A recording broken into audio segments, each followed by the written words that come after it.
हल्दी घाटी क्षेत्र में देखने योग्य कई टूरिस्ट प्लेसेस हैं। इनमें से बहुत से ऐसे प्लेसेस हैं जो हल्दी घाटी के युद्ध से जुड़े हुए हैं और जिनका इस युद्ध के साथ साथ महाराणा प्रताप से भी बहुत क्लोज रिलेशन रहा है।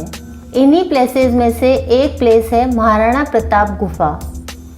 यह गुफा हल्दी घाटी के दर्रे से लगभग 1 किलोमीटर की दूरी पर चेतक समाधि स्थल की तरफ जाने पर स्थित है। यह गुफा मेन रोड पर ही है और आपको दूर से ही इसका साइन बोर्ड नजर आ जाता है।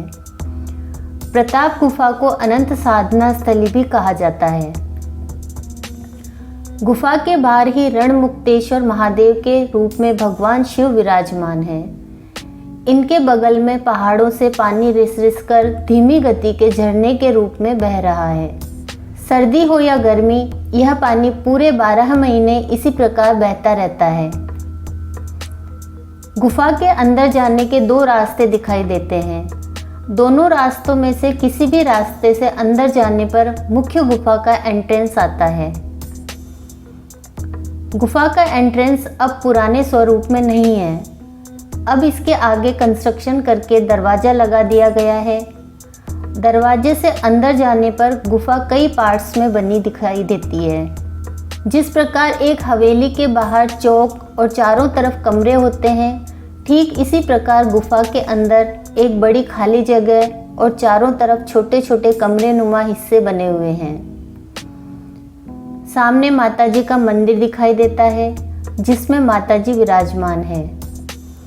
इसके राइट साइड में दूसरा पूजा स्थल है और इसके पास में ही एक धूना बना हुआ है।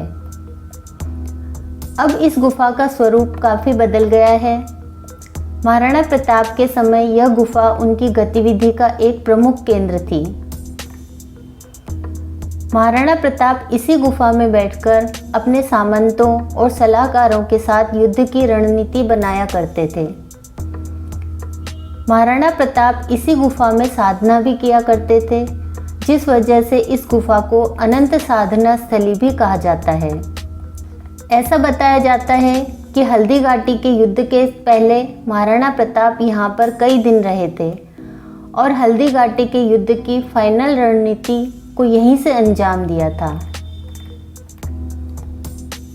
कहते हैं कि इस गुफा में कई ऐसे रास्ते हैं जो यहाँ से चित्तौड़ तक जाते हैं, लेकिन ये रास्ते काफ़ी खतरनाक होने की वजह से अब इन्हें बंद कर दिया गया है। गुफा के अंदर हम जितना समय बिताते हैं उतने समय हमें ऐसा लगता है कि जैसे आज भी महाराणा प्रताप इसके किसी हिस्से में बैठे हुए हैं। वैसे गुफा के अंदर मंदिर बना हुआ है, लेकिन अगर मंदिर नहीं होता तो भी यह जगह एक मंदिर जैसी पवित्र होने का एहसास कराती है। यहाँ पर हमारा सिर प्रताप के सम्मान में झुक जाता है। अगर आप हल्दी घाटी जा रहे हों तो आपको महाराणा प्रताप की इस गुफा में ज़रूर जाना चाहिए ताकि आप हल्दी घाटी के युद्ध को ढंग से महसूस कर पाएं।